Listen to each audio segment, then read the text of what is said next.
Este es el cuarto domingo del tiempo ordinario en el ciclo A, dedicado al Evangelio de San Mateo. Hoy vamos a escuchar el inicio del primer gran discurso del Señor Jesús en el Evangelio de San Mateo, que conocemos como el Sermón del Monte. De ese estamos tomando este lema para nuestra Eucaristía de este domingo. Dichosos los que tienen espíritu de pobre, porque en ellos y ellas reina Dios. La primera lectura que nos propone la liturgia de hoy está tomada del profeta Sofonías. No recuerdo si ya hemos tenido la oportunidad de escuchar algo de este profeta. Su nombre en hebreo, Sefanya, significa Dios protege. Es uno de los conocidos como profetas menores, los 12 profetas menores, no porque sea menos importante su mensaje, sino porque la extensión de estos libros proféticos es más pequeña que los libros grandes de Isaías, Ezequiel y Jeremías. Como el primer Isaías, Sofonías pertenecía a la élite civil y religiosa de Jerusalén. En su libro se presenta como tataranieto del rey Ezequías. Desarrolla su misión profética durante el reinado del rey Josías, del 640 al 609 a.C. Transmite un mensaje común a los profetas, la advertencia que la idolatría terminará destruyendo a Jerusalén y a todo el reino de Judá, de la misma manera que lo hizo con el reino de Israel, el del norte, que ya tenía casi 100 años de haber desaparecido. Si bien ubica la idolatría en el culto al dios cananeo Baal, en realidad denuncia todo lo que distrae al ser humano de su relación con Dios, como poner la confianza en la riqueza. Termina con un mensaje de esperanza que es la lectura del día de hoy. Habrá un pequeño grupo de fieles, los pobres y humildes de Yahvé, conocidos con el término hebreo Anawim, que mantendrán la fidelidad a Dios y mostrarán el camino de rectitud a otros. Una frase del profeta: yo dejaré en medio de ti, pueblo mío, un puñado de gente pobre y humilde. El salmo de este día, Salmo 145, canta la solicitud de Dios por las personas más vulnerables, entre quienes están los oprimidos, hambrientos, cautivos, ciegos, agobiados, forasteros, viudas, huérfanos. Dios es siempre fiel a su palabra y establece su justicia en medio del mundo. Las personas justas son sus aliadas y Dios les manifiesta plenamente su amor. El salmista comparte su esperanza en el triunfo de la justicia que viene del amor de Dios. Y nos dice el mismo salmista: reina el Señor eternamente, reina tu Dios, oh Sión, reina por siglos. La segunda lectura nos sigue acompañando el texto de la primera carta de Pablo a los Corintios. Recordemos que esta carta está dirigida a una comunidad rica y cosmopolita, pero aquejada por divisiones internas que se vanagloria de su riqueza y de su imagen. Pablo les recuerda que los criterios de Dios son muy diferentes a los del mundo. Ante Dios no valen riquezas, ni poder, ni aristocracia, ni erudición. El apóstol declara que Dios ha elegido a los ignorantes, débiles, insignificantes y despreciados para desarmar la imagen ficticia que tienen de sí los soberbios. A través de quienes el mundo considera nada, Dios reduce a la nada a los que creen valer.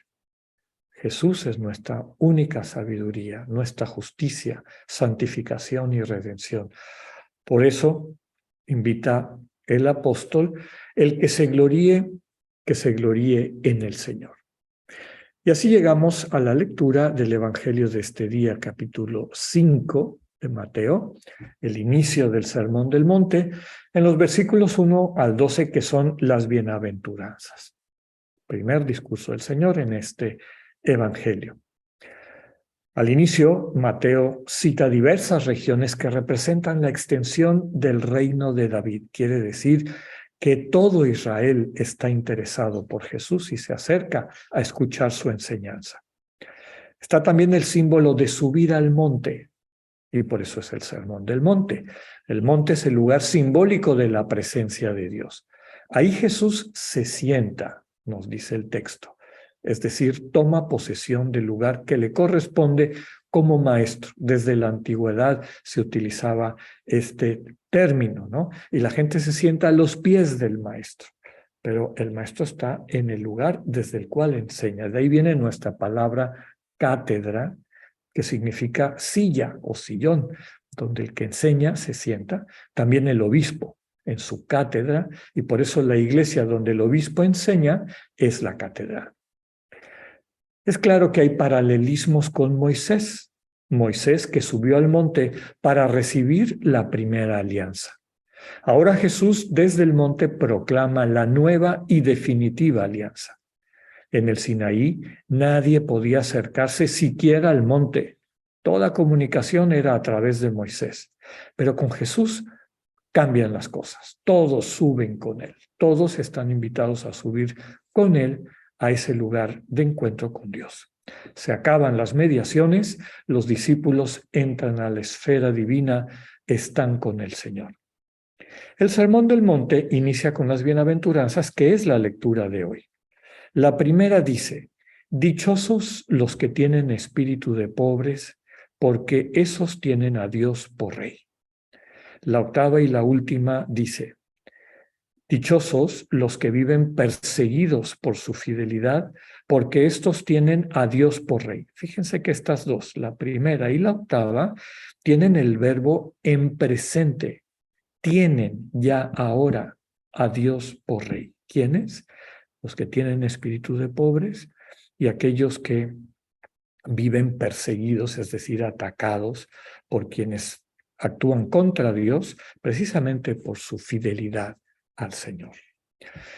De alguna manera, esta primera y octava bienaventuranza son el marco de las otras.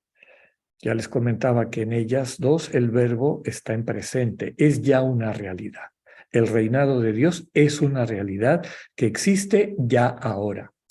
Todas las demás bienaventuranzas que vamos a escuchar tienen el verbo en futuro. Dichosos los que sufren porque recibirán consuelo. Dichosos los limpios de corazón porque verán a Dios. Son realidades que están por venir. Las primeras tres, segunda, tercera y cuarta bienaventuranza, hablan de una situación negativa, de una situación dolorosa de la humanidad, y se hace una promesa que se va a remediar esa situación dolorosa. Sufrir, estar sometido, padecer injusticia, son situaciones negativas, dolorosas, y hay tres promesas de que estas situaciones se van a remediar. Las segundas tres, quinta, sexta y séptima bienaventuranza, hablan de actitudes positivas, que también tienen una promesa. En resumen, las bienaventuranzas, ¿qué nos dicen, qué nos transmiten? Que las actitudes positivas de los seguidores de Jesús están llamadas a contrarrestar las situaciones negativas del pecado. Y por eso nos quedamos con esta promesa que el Señor nos hace. Alégrense y salten de contento, porque su premio será grande en los cielos. Comentábamos que el Evangelio de Mateo tiene una secuencia de discursos, 5 discursos en total. Les recuerdo que los miércoles de cada 15 días estamos teniendo unas charlas alrededor del Evangelio de Mateo. Quienes quieran acercarse un poco más, las encuentran en YouTube a través de la página del ITESO, el Centro Universitario Ignaciano. Durante todo un año vamos a estar profundizando en el Evangelio de Mateo y también aquí en la Eucaristía de los domingos, sin lugar a dudas. El primer discurso grande e importante del Evangelio de Mateo es este que se conoce como el Sermón del Monte. Ya decíamos estos paralelos que tiene. Paralelos y al mismo tiempo diferencias con la entrega de la primera ley a Moisés en el monte Horeb, en el Sinaí. En el caso de esta primera, vemos que la figura de Dios, la misma El mismo texto bíblico lo subraya así, asustaba a la gente, ¿no? Era una nube con fuego y rayos y truenos. Y la misma gente le dijo a Moisés, tú habla con Dios, nosotros no nos queremos acercar, nos da miedo. Bueno, esa es la primera gran diferencia, que aquí no es un Dios de fuego, no es un Dios de rayos, no es un Dios de truenos, es un Dios que se nos presenta como un Padre amoroso, que viene de manera especial a consolar a aquellos que lloran, como nos dicen las bienaventuranzas 2, 3 y 4, los que lloran, los que se sienten oprimidos o sufridos, se traduce de distintas maneras ese término, y finalmente los que tienen hambre y sed de justicia. Estas tres características implican un dolor, una situación que hacen que el ser humano no viva contento, no viva pleno, no son parte del proyecto de Dios. Entonces Dios en Cristo, justo al inicio de la promulgación de esta nueva ley, en el Sermón del Monte, promete que todo esto va a ser transformado. La gente va a ser consolada, va a recibir la tierra en herencia, la tierra que es la concreción de la bendición de Dios para el pueblo de Israel, y finalmente les van a saciar de la justicia que el mundo y el egoísmo no les ha dado, ¿no? La segunda parte de estas bienaventuranzas, que serían las 5, 6 y 7, son cosas positivas, ¿no? Los que muestran misericordia, los que tienen el corazón puro, los que trabajan por la paz. Y a todos estos se les hace una promesa a futuro, que esa misericordia no se acaba. Conforme damos misericordia, recibimos misericordia. Conforme le dejamos a Dios purificar nuestro corazón, se aclara nuestra imagen de Dios. Mientras más tiempo pasamos en silencio, totalmente atentos, abandonados a Cristo que nos habla desde el corazón, nuestra imagen de Dios se va aclarando. Es lo que está detrás de esta invitación o de esta bienaventuranza de que los puros de corazón verán a Dios. Esa pureza solamente se alcanza cuando le dejamos a Dios mostrarnos su cariño, su amor en silencio en nuestro corazón. Y finalmente los que luchan por la paz, es decir, los que se preocupan porque en el mundo triunfe el proyecto de Dios de fraternidad, de sororidad, de constituirnos como una familia centrada en el amor. Qué bonito que el Señor empiece con esta nueva ley, con estas bienaventuranzas. ¿Y qué es lo que nos está diciendo? Que estas situaciones de sufrimiento van a ser transformadas por aquellos que vivan abiertos a la voluntad de Dios, a la manera como Dios se hace presente en sus vidas y les capacita para poder consolar al que llora, para poder asegurar que quienes ahora están despojados reciban la tierra en herencia, para que quienes tienen hambre y sed de justicia finalmente sean saciados de esa justicia, ¿no? Justicia entendida como ser justamente lo que Dios nos invita a hacer, el proyecto de Dios para nosotras y nosotros. Habiendo dicho esto, es muy importante recuperar la primera y la última de las bienaventuranzas que escuchamos, que van de la mano de las lecturas anteriores. Tiene algo que ver con la pobreza, ¿no? Dichosos normalmente se traduce los pobres de espíritu, pero en el fondo lo que está diciendo, dichosos los que tienen espíritu de pobres, los que han desarrollado esa actitud interior que describe Sofonías en la primera lectura, ¿no? Cuando todo el pueblo de Israel se ha dejado llevar por los criterios del mundo, que le da mucha importancia, ubica su vida y su interactuar en función del dinero, del poder, de la imagen, del qué dirán, etc. Dios dice, yo estoy seguro que va a haber un grupo pequeño de pobres y humildes, dice el Señor. El término en griego es los anawim, estos pobres del resto de Israel. Cuando toda la gente le da la espalda a Dios, hay una serie de personas que tienen la sensibilidad para no perder de vista al Dios vivo. Y esto es bien importante, hermanos y hermanas. Y de eso habla Pablo en la segunda lectura, ¿no? Tomada de su primera carta a los Corintios, a esta comunidad cristiana pues que vivía en el mundo del Oropel, una ciudad riquísima, ¿no? Veíamos la semana pasada que se hacían bandos, ¿no? Ah, no, yo estoy con fulanito, yo estoy, nuestro círculo, nuestros amiguitos, los in y los out, ¿no? Y Pablo les dice, ¿acaso fueron bautizados en nombre de Pablo? ¿Acaso Pedro o yo dimos la vida por ustedes? Hay un solo Señor que es Cristo y un solo sentido de nuestra fe, que es el amor de Dios encarnado en Cristo. Eso nos hace hermanos y hermanas.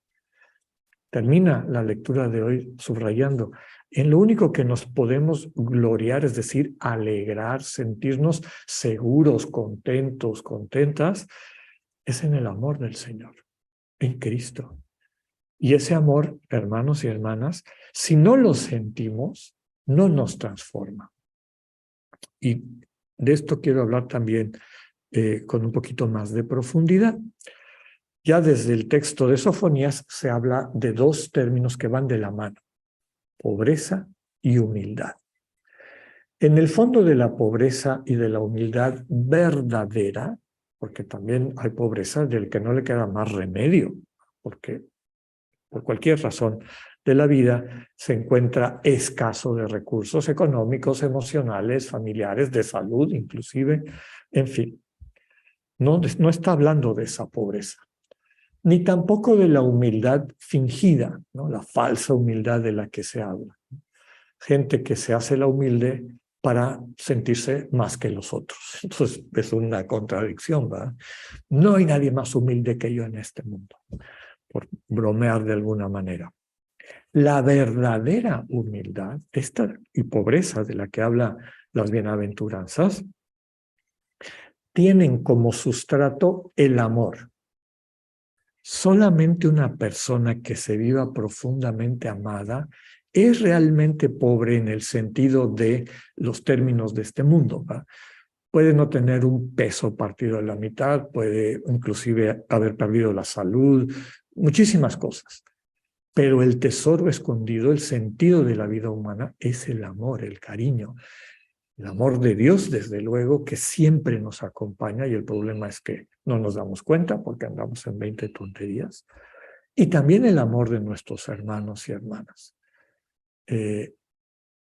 Este amor nos permite vivir con libertad en el mundo de cara a estos criterios, ¿no? De quién es el exitoso, el que tiene plata, el que tiene poder, el que tiene imagen.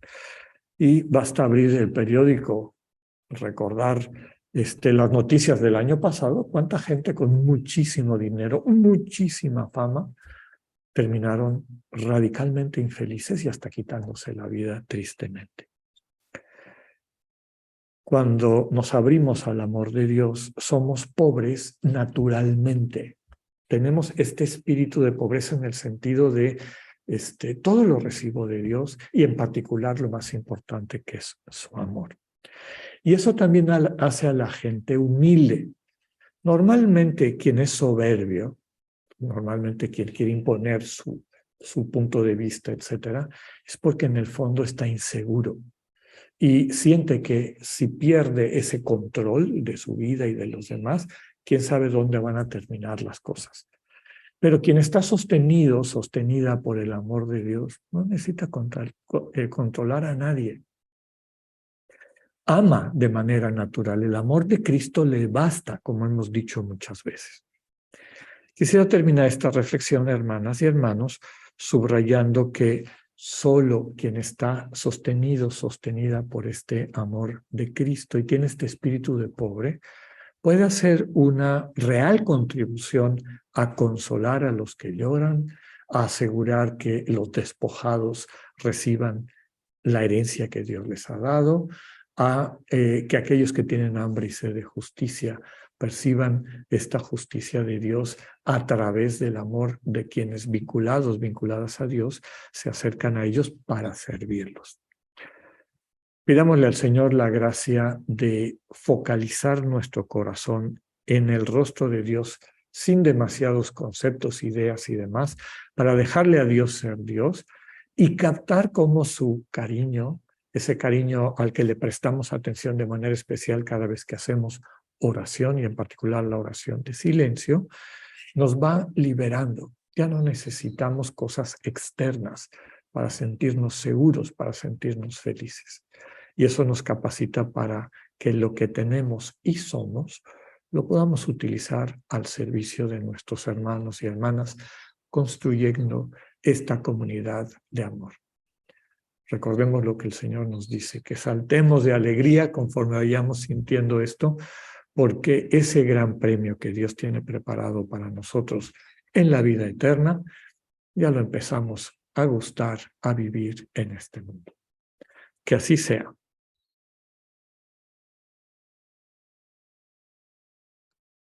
Muchas gracias, hermanas y hermanos, por acudir a nuestra cita de cada domingo y por compartir la fe, fortaleciéndonos, sosteniéndonos, llenándonos de este amor que cuando es compartido tiene mucha más fuerza.